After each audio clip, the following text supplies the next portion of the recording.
Agora, eu não posso deixar de trazer aqui um episódio que realmente mexeu comigo. E que naquele momento me fez realmente pensar em sair da igreja e ir para outra religião, para outra igreja, por conta desse episódio, dessa situação que eu vivi, que me abalou, que me deixou vacilante na fé. E o meu objetivo com todos esses conteúdos, com esses obstáculos que eu quero te mostrar e te ajudar a superar, é para que você, profissional católico, consiga ser mais constante na sua fé e que você cresça, tanto na sua vida quanto na sua carreira profissional. Esse episódio em particular, eu sou amigos de muitos sacerdotes, graças a Deus, mas em particular, na minha comunidade, o padre que na época da minha adolescência fazia parte da minha comunidade, que era muito meu amigo, me convidou, juntamente com outras pessoas da comunidade, para irmos passar férias. Saímos de férias com ele. E nós fomos visitar a casa dele, dos pais dele, da família dele. E olha que interessante a família desse meu amigo sacerdote, desse meu amigo padre. Ele tinha muitos irmãos e fora ele e uma irmã e o pai, todos os demais irmãos, na ordem de 5, se não me falha a memória, mais a mãe, que já na ocasião já era falecida, eram todos protestantes. E aí, imagine todos nós ali, sentados na sala, no primeiro momento euforia, revendo, o padre revendo os irmãos e apresentando a gente, falando que a gente era da igreja, e aí começamos a fazer uma oração gostosa, bonita, até ali show, que maravilha. E aí sentamos na sala, começamos a conversar, e o que o padre começou a fazer? Começou a cutucar os irmãos. Começou a provocar. Olha, porque vocês estão errados por não batizar as crianças, o padre fazendo tudo o contrário do que eles normalmente faziam.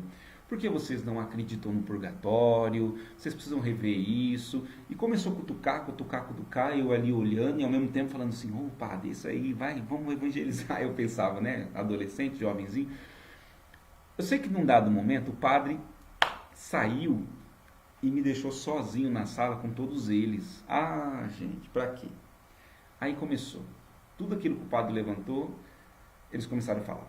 Porque vocês são idólatras, porque vocês adoram imagem, porque vocês adoram Maria, porque vocês vão todos para o inferno, porque isso não se faz, porque essa é uma atitude errada. E eles começaram a falar tanto, que acabou a conversa, eu fiquei muito abalado. Muito, muito abalado. Eu me lembro de ter saído dali, eu fui para o meu quarto, lá, que nós estávamos hospedados na casa dos irmãos dele, dobrei os joelhos e rezei, pedindo para Jesus que ele me mostrasse, que se eu tivesse na igreja errada, que ele me revelasse, me mostrasse ali, naquele momento, que eu o amava tanto que se fosse a vontade dele eu sairia da igreja, porque eu quero amar, eu quero fazer Jesus, quero que Jesus seja o mais importante na minha vida. E eu abri a Bíblia e caiu, anote aí, se você quiser depois ler essa passagem, Romanos 14. Na Bíblia Ave Maria, ela vai trazer o título Dever de Tolerância. Essa é uma passagem, eu não vou ler aqui, mas depois você lê com o tempo, onde São Paulo, dizendo aos romanos, ele vai falar sobre duas realidades. Ele falava por uma categoria de fiéis que acreditava que eles poderiam se alimentar de todos os alimentos. E existia uma outra categoria de fiéis que só comia legumes e que não achava correto comer de todos os alimentos que lhes eram oferecidos, porque muitos desses alimentos poderiam ser contaminados pelos ídolos, consagrados aos ídolos. Então eles só comiam legumes. Então existiam cristãos que comiam de tudo e cristãos que só comiam legumes. E isso tinha uma divisão na comunidade. Aqueles que só comiam legumes julgavam aqueles que comiam de tudo, dizendo: está errado o que vocês estão fazendo, vocês estão comendo de tudo, vocês vão para o inferno se vocês continuarem desse jeito. E aqueles que comiam de tudo desprezavam aqueles que só comiam legumes. Vocês não entendem da graça de Deus. Deus nos deu a graça, o amor de Deus é infinitamente maior do que as leis, do que as regras, do que as normas. Vocês precisam entender que nós temos o privilégio de nos alimentar de tudo e vocês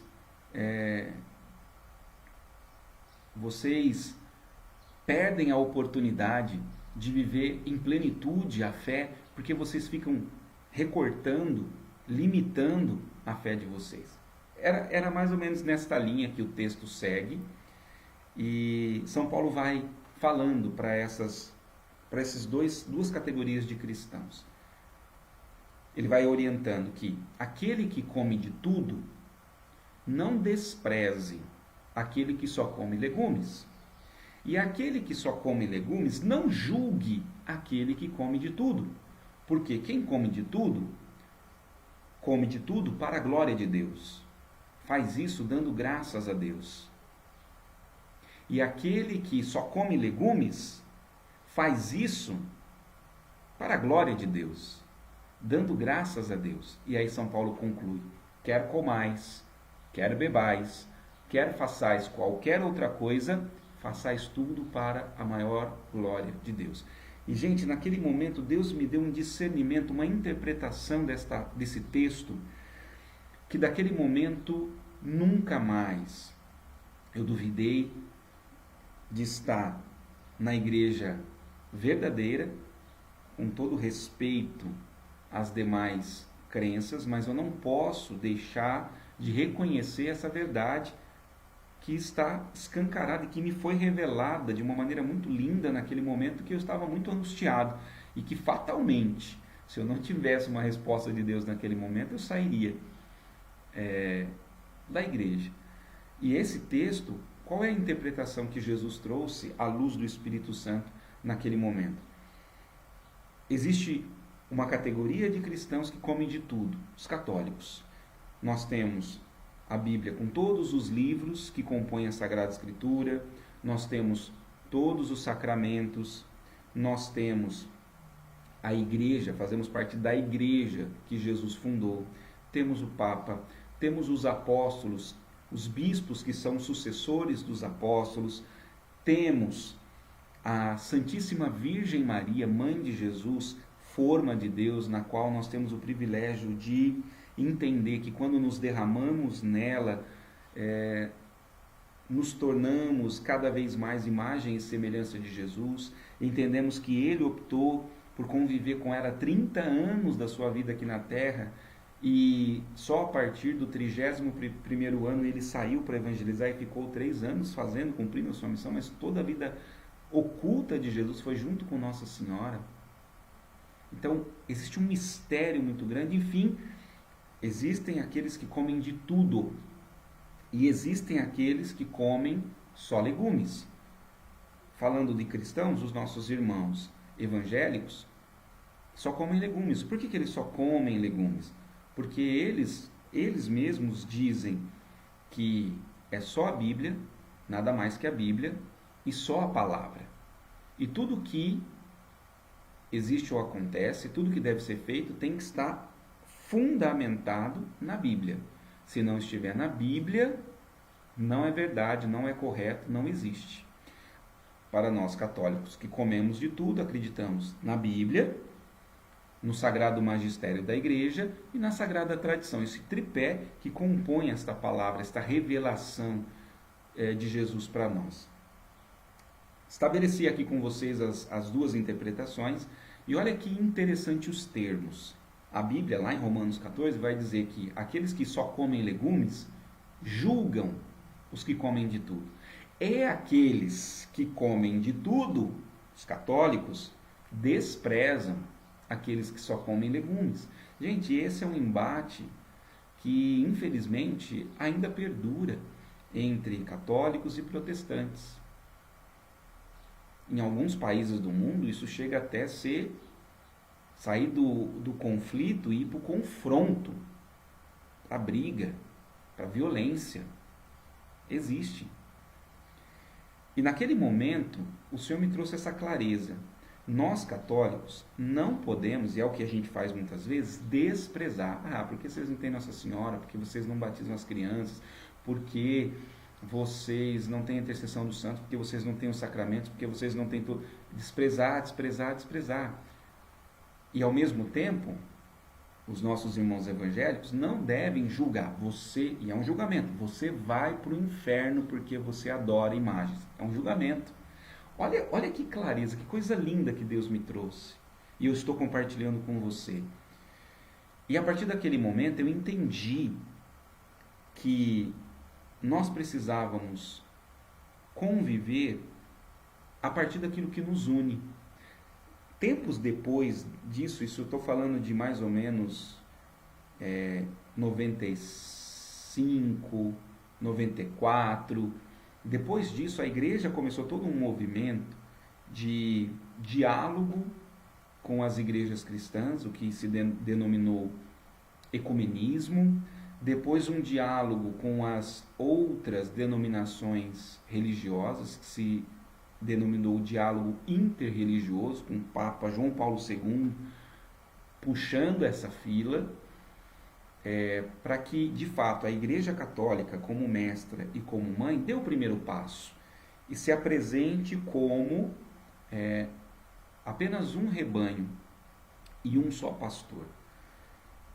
E a igreja tem se posicionado assim, porque nós devemos seguir fielmente o modelo e o exemplo de Jesus, que não fazia acepção de pessoas.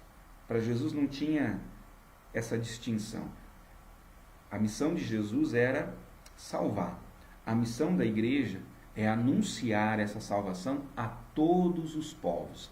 E falando para nós, profissionais católicos, essa é a realidade que nós precisamos entender e viver também na nossa missão como profissionais católicos.